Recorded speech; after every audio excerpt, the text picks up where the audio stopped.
Picking up where Kathy left off in her example, I've replicated her search on obesity, added with the terms prevention and control. I've also applied similar limits by setting a date range, limiting to the adolescent age group, and restricting to scholarly, peer-reviewed journals. These are not precisely the same limits that Kathy set, but they are good enough to get started with this example.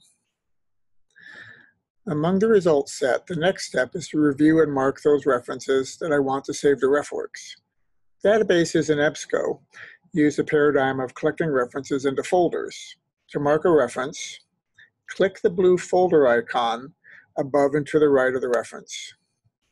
As you do, the folder will turn gold and a dialog box in the upper right-hand sidebar listing a short snippet of the article's title will appear. As you mark other references, they will also appear in the sidebar box.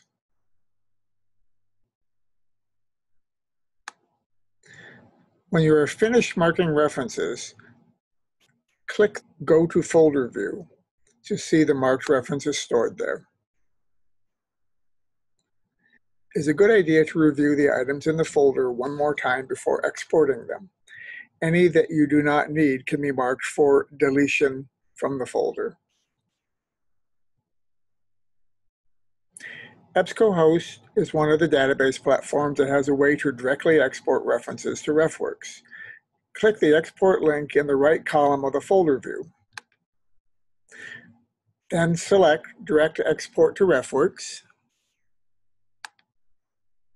from the right-hand list of options. Now click the Save button.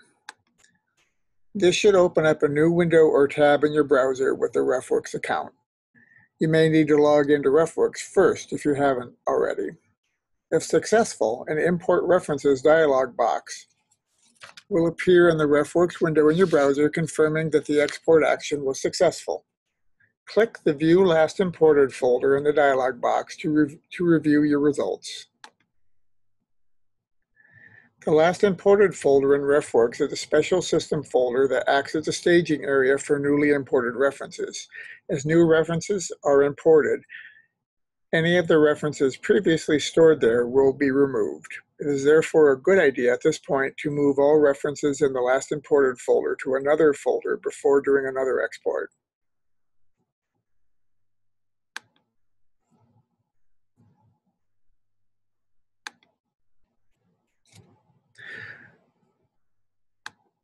To see different ways to put references into folders, view the Organizing References Using Folders video in the Introduction to RefWorks module.